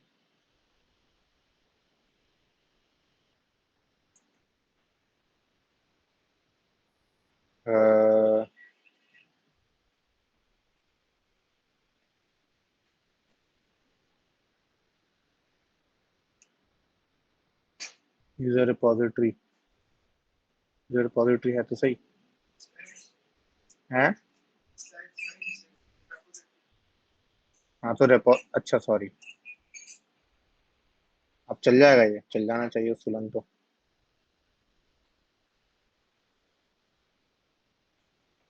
ओ सही है, ठीक है। वैसे ये गेट इट जो मैंने किया है ना, गेट इट के अंदर से यूजर रिपोजिटरी का यूजर फंक्शन कॉल किया, ये ऐसा सही तरीका नहीं है, लेकिन अभी फिलहाल ये लेट रिपोजिटरी को इनिशियलाइज कर रहा था, इसलिए ये मसला कर रहा था। ये कह रहा था कि ये जो यूजर रिपोजिटरी का इंस्टेंस जो है ना, ये मैंने लेट लिखा हुआ है ना इधर, तो ये लेट इनिशियलाइज हो रहा था, मतलब इनिट स्टेट में जाके इनिशियलाइज हो रहा था ये। तो ये इसलिए वो कह रहा था कि आप इसको इनिशियलाइज करने से पहले गेट यूजर्स कॉल कर रहे हो, तो इसलिए जो है। अबे हाँ सही तो है ना, गलत कर रहा था ना। एक मिनट, समझ में आ गया। चलेगा, इसी तरह चलेगा ये। फैच यूजर्स बाद में कॉल होगा ना भाई, कोड पागल थोड़ी है, हम गलत है ना। चलेगा, अब क्यों नहीं चलेगा, सही है ना। मतलब मेरा पॉइंट ये था, गेट इट में क्यों यूज करूं यूआई में, गेट इट का जो ग्लोबल इंस्टेंस है मैं यूआई में क्यों यूज करूं। अभी मैंने यूआई में यूज किया था get it user repository dot gate user, मैं क्यों यूज करूं गेट इट का ग्लोबल इंस्टेंस जब मैं ऊपर यूज कर रहा हूँ इंजेक्शन के तौर टाइम पे। तो ये चीज समझ में आई। थोड़ा सा यहाँ पे हो गया था कि वो मैं फैच यूजर का फंक्शन पहले कॉल कर रहा था, तो इसलिए वो थोड़ा सा मसला कर रहा था। अभी मैं इसको ड्यूरेशन फ्यूचर डिले हटा भी दूंगा ना तब भी चलेगा, ये चलना चाहिए। हाँ चलेगा ना, क्यों नहीं चलेगा। ठीक है जी। तो अब समझ में आया मैंने क्या किया है। इसको एक से एक थोड़ा सा रिकैप एब्स्ट्रक्शन का। मैंने सबसे पहले यूजर रिपोजिटरी की एब्स्ट्रैक्ट क्लास बनाई। इस एब्स्ट्रैक्ट क्लास की इम्प्लीमेंटेशन दो लिखी मैंने। एक मैंने लिखी रेस्ट एपीआई इम्प्लीमेंटेशन, जिसमें मैं डेटा ला रहा हूँ बैकएंड से, और एक मैंने लिखी फायरबेस में, जिसमें मैं सपोजिटली फायरबेस से डेटा ला रहा हूँ यूजर डोमेन की एक। ठीक है। उसके बाद मैंने क्या किया, उसके बाद मैंने यूआई के अंदर यहाँ पे जो मेरा मॉडल बन रहा था, उस मॉडल के अंदर चेंजेस करता गया, rest API Firebase, rest API Firebase. तो यूआई ने उठाना शुरू कर दिया कि अब मुझे ये उठाना है, अब मुझे वो उठाना है। लेकिन फिर मैंने सोचा कि यूआई के अंदर भी मैं क्यों करूं, मैं इंजेक्ट क्यों ना करूं। फिर हमने एक पैकेज इंटीग्रेट किया। उस पैकेज इंटीग्रेट करने के बाद हमने पैकेज का एक ग्लोबल इंस्टेंस बनाया। उस ग्लोबल इंस्टेंस के बाद हमने यहाँ पे उसको रजिस्टर्ड लेजी सिंगलटन किया। रजिस्टर्ड लेजी सिंगलटन क्या करता है, आपकी इस इंस्टेंस का एक सिंगलटन क्लास बनाया था। सिंगलटन का मतलब single instance at all the places, ये पता है ना, सिंपल नॉर्मल। और उसका गेट यूजर्स पहले से ही कॉल कर दिया। ठीक है। तो अब अगर मैं गेट यूजर्स ना भी कॉल करूं ना तो भी चलेगा ये, तो भी ये चलेगा। इसका मतलब कि अगर मैं फैच यूजर्स ना कॉल करूं तो भी ये चलेगा, क्योंकि गेट यूजर से पहले कॉल कर चुका हूं ऊपर। सेट स्टेट करना पड़ेगा लेकिन, हाँ सेट स्टेट करना पड़ेगा।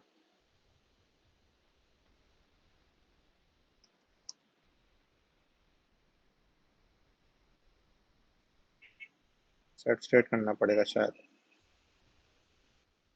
नहीं, बल्कि नहीं, सही है, ये कॉल ही होगा फंक्शन, क्योंकि वो उसमें स्टेट नहीं है ना, उसके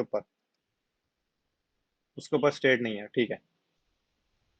तो उसके बाद हमने क्या किया, उसके बाद हमने लेजी सिंगलटन रजिस्टर किया, और उसके अंदर हमने अपनी एब्स्ट्रैक्ट क्लास यहाँ लिखी, और उसकी जो इम्प्लीमेंटेशन जो हमें लिखनी थी, मतलब जो हमें करवानी थी, वो हमने यहाँ करवा दी। अब इसी की जगह में रेस्ट फायरबेस क्या कहते हैं, यूजर रिपोजिटरी कर देता, गेट यूजर हटा देते हैं, यहाँ से कोई फायदा नहीं है कोई। तो हमारे पास, अब हमारे पास सिंगल डेटा आ जाएगा। चाहिए उनको। तो उससे क्या हुआ, इससे ये हुआ कि हमारे पास पूरी यूआई डिकपल हो गई। डोमेन लेयर हमने बनाई भी है देखो, और हम डोमेन लेयर को देख भी नहीं रहे अब। क्यों? क्योंकि हमें पता है कि डोमेन लेयर यूआई पढ़ेगी, और यूआई को कभी भी फर्क नहीं पड़ेगा जब तक कि हम डोमेन लेयर को नहीं हिलाते। अगर हम डोमेन लेयर की आईडी में कुछ करेंगे उंगली, तो यूआई को असर पड़ेगा। हम भले जेसन डेटा में कुछ भी करते रहें, हमारा काम है डोमेन लेयर को बना के पूरा फुल, उसमें बगैर विदाउट नल वैल्यूज भेज के आप उसको यूआई को दे दें, यूआई पॉपुलेट होगी। अब आप पीछे कुछ भी करते रहे, हमने पीछे एक्चुअली हमने पीछे कुछ भी किया है, ये हमने कुछ भी किया है। हमने यूजर डोमेन का हाथ से बनाया और भेज दिया। अब यूआई को नहीं पता कि मैं फायरबेस से आ रहा है या बैकएंड से आ रहा है, यूआई को पता है बस डोमेन आ रहा है। डोमेन कहाँ से बन रहा है, डोमेन कैसे बन रहा है, फायरबेस का डेटा आ रहा है, यूजर डेटा आ रहा है। इसमें आप 5-10 इम्प्लीमेंटेशन और लिख दो। इसको एक और तरीका है, 5-10 इम्प्लीमेंटेशन और लिख के और रजिस्टर रेडी सिंगलटन में यहाँ पे आप सारी इम्प्लीमेंटेशन रजिस्टर कर दो। फिर गेडिट क्या करेगा, फिर आपको डिसाइड करना पड़ेगा कोड के अंदर कि मैं क्या करूं। जैसे कि अगर आप चाह रहे हो कि यूजर को ये इख्तियार हासिल हो कि वो रेस्ट एपीआई से मंगवाना चाह रहा है या फायरबेस से मंगवाना चाह रहा है, मतलब यूजर के पास ऑप्शन हो एक यूआई में कि मैं इस वाले डेटाबेस से मंगवाऊं या इस वाले डेटाबेस से मंगवाऊं। तब आप क्या करोगे, तब आपको तो दोनों इंप्लीमेंटेशन देनी पड़ेगी ना, क्योंकि आपको ये नहीं पता कि यूजर कौन सी चूज कर ले। तो आप दोनों रजिस्टर करोगे, और यूजर के बटन क्लिक पे जाओगे, बोलोगे गेट इट से वो ये वाली उठा के ले आए। ये सिंपल तरीका है। तो dependency injection, entities, domain layers, data layers, Jason classes, ये बहुत जरूरी है। और ये छोटी ऐप में भी जरूरी होती है, क्योंकि आपको नहीं पता चलता आपकी ऐप कब बड़ी हो रही है। ठीक है। सिंपल सी, अभी मैं कोविड 19 की जो मैंने ऐप बनाई हुई है, अगर मैं उसका कोड तुम लोगों से शेयर कर दूं कहीं या दिखा दूं, कोविड 19 की ऐप, कोविड 19 नॉवल कोविड 19, किधर है वो novel Covid 19 .web.app, novel Covid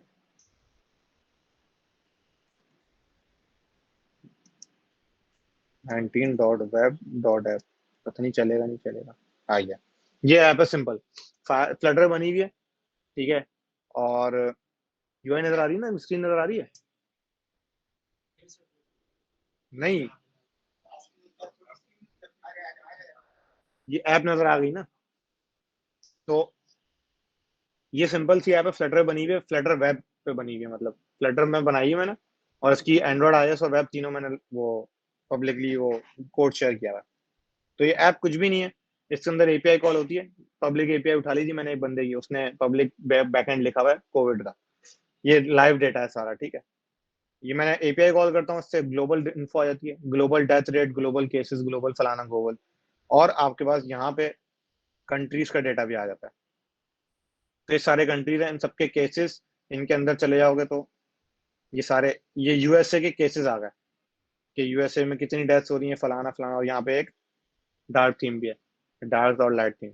ये डिपेंडेंसी इंजेक्शन, ये डिपेंडेंसी इंजेक्शन है कि मैं यूजर, क्योंकि मुझे नहीं पता कि कौन सी वाली इंस्टेंस को मुझे लाइट थीम लगानी है, डार्क थीम लगानी है, तो यूजर के कंट्रोल में है ना कि लाइट थीम करनी है, डार्क थीम। यहाँ पे मैं इंजेक्ट करता हूँ प्रोवाइडर को, प्रोवाइडर यूज किया है इसमें मैंने। तो ये सिंपल सी ऐप है, इसमें भी, इसमें मैंने डायरेक्ट जेसन को यूज किया है ना। अभी अगर बैकएंड ने हिला दिया, पूरी ऐप क्रैश हो जाएगी मेरी। अभी करंट स्टेट में अगर बैकएंड ने कोई भी एक एंटिटी हिला दी कि भाई मैं फलानी एंटिटी का नाम चेंज कर रहा हूँ जेसन में, तो मेरी ऐप क्रैश हो जाएगी, पड़ेगा ही नहीं, वो उसको मिलेगा ही नहीं, क्योंकि मैं पार्स कर रहा हूँ और पीछे से कुछ और आ रहा होगा। इसके लिए होती है एंटिटी कि अगर फटे भी तो ऐप क्रैश ना हो, ऐप में शायद नल आ जाए, या यूएसए की जगह कुछ लिखा हुआ ना आए नेम की जगह, लेकिन अभी ऐसा नहीं होगा। अभी शायद लाल स्क्रीन या ग्रे स्क्रीन या कुछ भी आ जाए, अल्लाह जाने, वो कुछ भी हो सकता है। तो ये मैं हर किसी को देता हूँ, क्योंकि इसमें मैंने क्यूबिट भी लगाया हुआ है, इसमें मैंने प्रोवाइडर भी लगाया हुआ है। प्रोवाइडर मैंने थीम के लिए लगाया, क्यूबिट मैंने स्टेट मैनेजमेंट के लिए लगाया, और दो फाइल्स ऐसी हैं जिसमें सर्च स्टेट यूज हो रहा है डायरेक्ट। जैसे मैंने ऐप स्टार्ट की थी ना, जब अभी जो मैंने यहाँ पे आगे सेशन जहाँ से स्टार्ट किया था, उसमें कुछ भी नहीं था सर्च स्टेट से, एक ही फाइल में सब हो रहा था। तो ये इस वाली ऐप में ऐसी फाइल्स भी हैं जिनमें सब कुछ हो रहा है, और ऐसी फाइल भी है जिसमें क्यूबिट लगा हुआ है, सब लगा हुआ है, लेकिन मैंने एंटिटीज यूज नहीं किया। नेटवर्क लेयर बनी हुई है, नेटवर्क लेयर मैं इसमें तुम्हें दिखा सकता हूँ। अगर नेटवर्क लेयर, नोवेल कोविड-19, अच्छा एब्स्ट्रैक्शन इसमें मैंने नहीं लगाई, क्योंकि मुझे पता है मुझे बैक एंड चाहिए ही नहीं, तो मैं क्या करूंगा एब्स्ट्रैक्ट लगा के। ये नेटवर्क, ये नेटवर्क लेयर मैंने खुद लिखी है, छोटी सी नेटवर्क लेयर है। गेट का फंक्शन मैंने बना दिया, क्योंकि मैं गेट ही कर रहा हूँ खाली, ठीक है। तो मैंने कुछ नहीं किया इसके अंदर, इस ये गेट का फंक्शन जो है, ये गेट का फंक्शन जो है वो मुझे ये ग्लोबल इन्फो लाके नहीं दे रहा, मुझे कंट्रीज का डेटा लाके नहीं दे रहा, ये गेट का फंक्शन सिर्फ डेटा लाके दे रहा है। तो नेटवर्क लेयर का काम क्या, आप देखो लेयरिंग एक मजीद लेयर बन गई, डेटा लेयर थी, डोमेन लेयर थी, नेटवर्क लेयर की अपनी एक सिंगल रिस्पॉन्सिबिलिटी है। उसकी सिंगल रिस्पॉन्सिबिलिटी क्या है, उसका काम है सिर्फ डेटा लाके देना। उसको एक लिंक मिलेगा, वो लिंक जाएगा, हिट करेगा, उससे जो भी डेटा आएगा उसका रिस्पॉन्स डॉट बॉडी को रिटर्न कर देगा खामोशी से, कोई मैनिपुलेशन नहीं, उसका काम है सिर्फ ये। इस फाइल का मकसद क्या है, इस फाइल का मकसद ये कि आपको अगर स्टेटस कोड चेक करना है, आपको अगर ये चेक करना है जेसन वैलिड है नहीं है, आपको एरर हैंडलिंग करनी है, आपको एरर थ्रो करने हैं, तो नेटवर्क लेयर में करोगे सारे। इंटरनेट के बाद इंटरनेट चेक करना है आपको, ये काम आप, अगर नेटवर्क लेयर नहीं होती तो आपको हर ब्लॉक की फाइल में, या हर मॉडल की फाइल में, या हर जहां आप एपीआई कॉल कर रहे थे, क्यों, क्योंकि अगर मुझे अभी आज की तारीख में इस यूजर एपीआई रिपोजिटरी के अंदर मुझे स्टेटस चेक करना है कि स्टेटस कोड 200 आया है तो मैं आगे बढ़ाऊं, तो मैं यहाँ पे चेक कर लूंगा, मस्त बेहतरीन, यहाँ पे जाऊंगा, बोलूंगा if status code not 200 throw error, ठीक है, बेहतरीन हो गया। लेकिन मुझे फायरबेस की इंप्लीमेंटेशन में जाकर लिखना पड़ेगा ना ये कोड, क्योंकि वहां भी तो स्टेटस कोड आएगा। क्यों, क्योंकि मैंने यहाँ कचरा लिखा हुआ है कि मैंने नेटवर्क लेयर नहीं बनाई। अब मैं नेटवर्क लेयर नहीं बनाई, तो मुझे लिंक्स भी देखो ना, ये यूआरआई डॉट पार्स भी करना पड़ रहा है हर जगह, मतलब मुझे हर इम्प्लीमेंटेशन में जाके ये कोड लिखना पड़ेगा लाजमी, रिस्पॉन्स भी पास करना पड़ेगा, प्रिंट भी करना पड़ेगा, स्टेटस कोड भी चेक करना पड़ेगा। मैं अगर 5 इम्प्लीमेंटेशन हो गई मेरी आज की तारीख में एप्लीकेशन में, एप्लीकेशन इतनी बड़ी हो गई कि 5 डेटाबेस को यूज कर रही हो, तो मेरे तो हलक में आ जाएगा। मैं एक स्टेटस कोड एक जगह करूंगा, हेल्पर फंक्शन ही बनाता रहूंगा मैं स्टेटस कोड चेक करने के लिए। इसके लिए होती है लेयर। जैसे ही आपको लगे कि भाई कोड रिपीट हो रहा है, आपको कोशिश करें कि आप उसको काटें, साइड में करें उसको। तो नेटवर्क लेयर का ये काम होता है। ये नेटवर्क लेयर मुझे बनानी थी, लेकिन अच्छा हुआ चलो कोविड-19 की ऐप में नजर आ गई। तो नेटवर्क लेयर का मकसद तो समझ में आ गया ना, कि गेट का फंक्शन था उसमें खाली, अब अगर बैकएंड में पोस्ट डिलीट पुट सब है तो वहीं बनेगा, पोस्ट डिलीट पुट, और उसमें उसमें डोमेन वाइज कोई नॉलेज नहीं होगी उसको। उसको नॉलेज ये होगी कि मुझे एक लिंक मिलना है, मैंने उससे पोस्ट करनी है, उससे जो डेटा आएगा मैंने उसको वापस भेजना है, बस।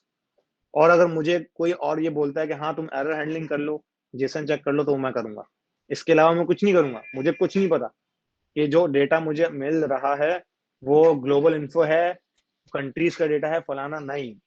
मेरा काम है सिर्फ मैसेंजर हूं मैं मैसेज को इनक्रिप्टेड फॉर्म में आगे पहुंचा दूंगा, बस। तो और यही चीज हर जगह होनी चाहिए, हर लेयर में। डोमेन लेयर का काम सिर्फ डोमेन लेयर का होगा, यूआई का काम सिर्फ यूआई का होगा। यूआई का काम सिर्फ इतना होगा कि उसको एक मॉडल मिलेगा और उसको पॉपुलेट कराना है, बस। यूआई में इस तरह काम नहीं होना चाहिए। कोई भी मैनिपुलेशन, यूजर के अंदर स्प्लिट करना है, नाम के अंदर स्पेस देना है, नाम को दो हिस्सों में तोड़ना है, नाम के अंदर से ईमेल निकालनी है, नाम का लेटर बड़ा करना है, छोटा करना है, यूआई में कुछ नहीं होगा भाई। ये सब मॉडल का काम है। तो यूआई से जो टाइटली डिकपल्ड क्लास है, एक क्लास ऐसी है ना हमारी जिसमें यूआई से डायरेक्टली डिकपल्ड है, वो कौन सी क्लास है? वो आपकी रिपोजिटरी की क्लास है, ये वाली नहीं, गेट यूजर, यही वाली क्लास है। हाँ। तो ये जो नेम्स आ रहे हैं, user repository dot gate user, ये जो लिस्ट ऑफ डोमेन है, यूजर डोमेन, ये यूजर डोमेन की फाइल जो है वो आपकी यूआई से डायरेक्टली कपल्ड है। इसका मतलब यूआई डायरेक्ट ये फाइल पढ़ रही है। तो आपको जो कहानी करनी है यहाँ करनी है, आप यूआई में नहीं करेंगे। अगर यूआई को एक एक्स्ट्रा मॉडल चाहिए, फर्स्ट करो यूआई को एक सर्किल एवेटार में दो लेटर दिखाने, सही है, नाम के दो लेटर। तो इसका एक सिंपल तरीका क्या है? इसका सिंपल तरीका है कि मैं यहाँ जाऊं और मैं यहाँ मेन में जाके लिखूं, टाइटल के अंदर ट्रेलिंग लीडिंग, लीडिंग में लिखूं सर्किल एवेटार, और यहाँ पे जाके लिखूं चाइल्ड टेक्स्ट, ठीक है, ई डॉट नेम और 0 प्लस ई डॉट नेम 1।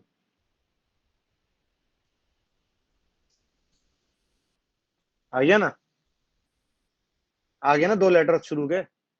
लेकिन ये क्या किया है मैंने, अब अगर कहीं किसी बैकएंड ने नेम की फील्ड चेंज कर दी तो फंस जाऊंगा मैं तो। या नेम में नेम ही नहीं आया, नेम में नेम आया ही नहीं, नेम नल आ गया, तो पूरी यूआई क्रैश हो जाएगी। ये काम नहीं करना है आपने। इस काम के लिए आपके पास एक मॉडल बनेगा, मॉडल से मुराद ये यूजर डोमेन की जो फाइल है ना, इसके अंदर बनेगा स्ट्रिंग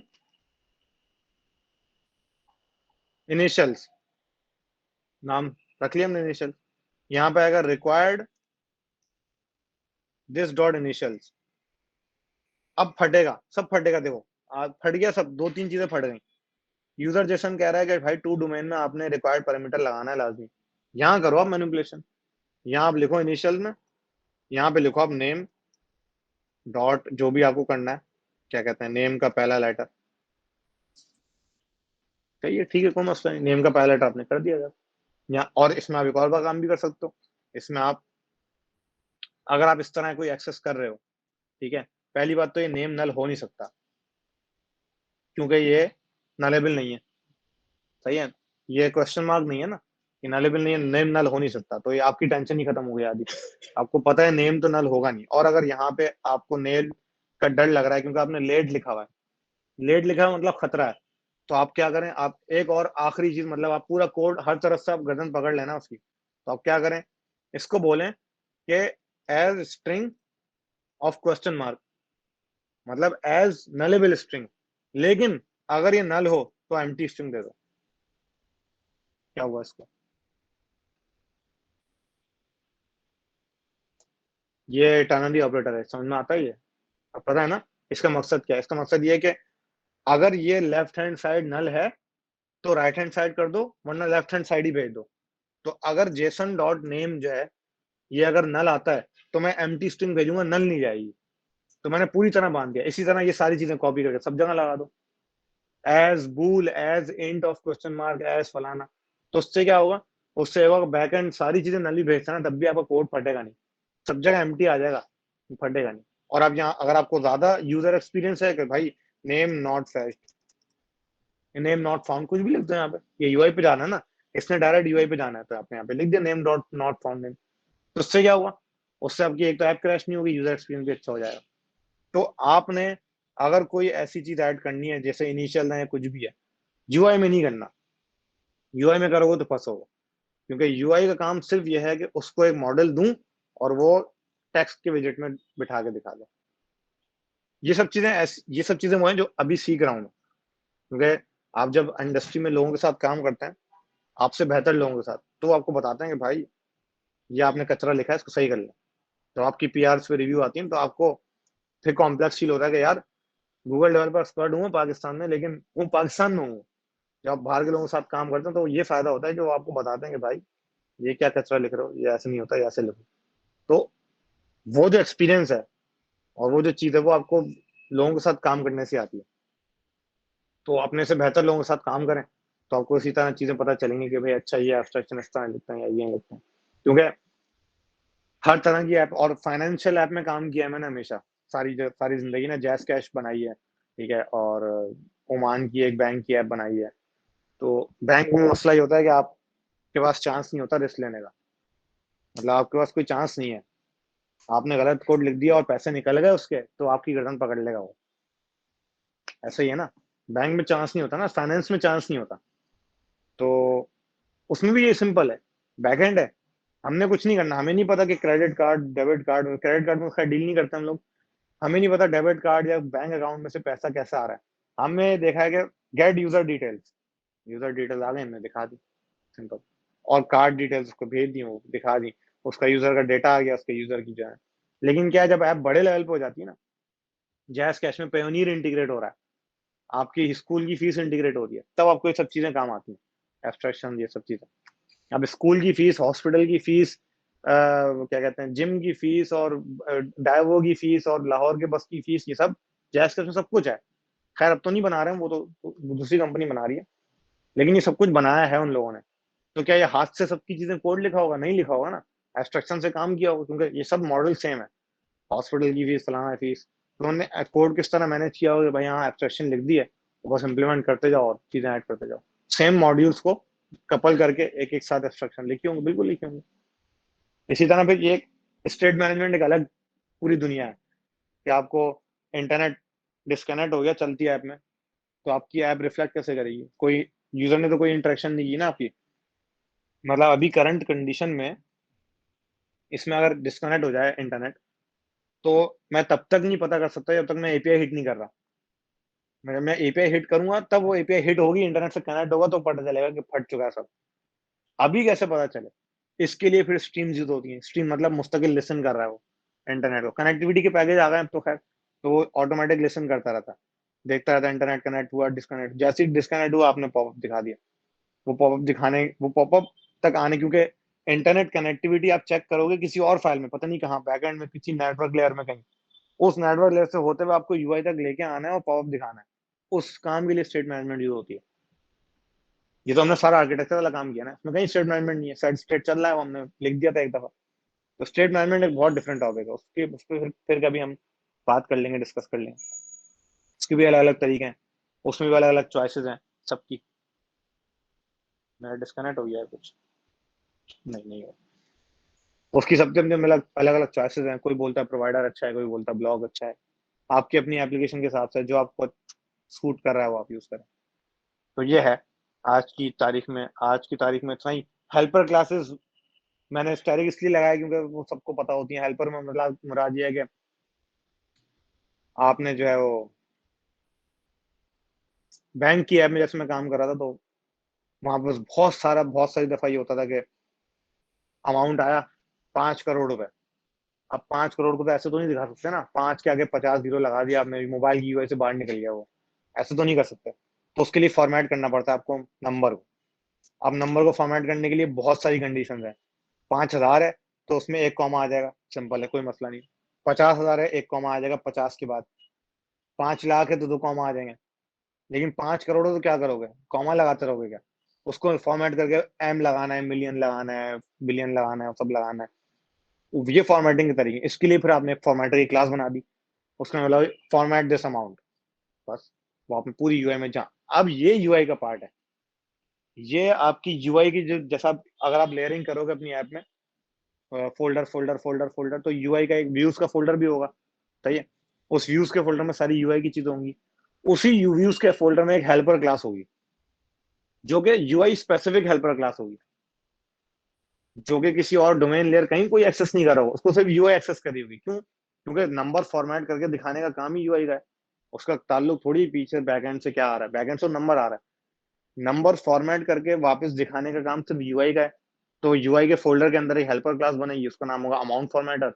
उसको बोलोगे फॉर्मेट अमाउंट, और फॉर्मेट अमाउंट के साथ आप हो सकता है फॉर्मेट भी बाहर से पास कर दो कि मुझे शॉर्ट स्ट्रिंग चाहिए, लॉन्ग स्ट्रिंग चाहिए, क्योंकि आपकी ऐप में अलग अलग जगहों पे अलग अलग तरह के अमाउंट दिखाने हो आपको, शायद जरूरी थोड़ी है सारा अमाउंट एक ही तरह फॉर्मेट हो।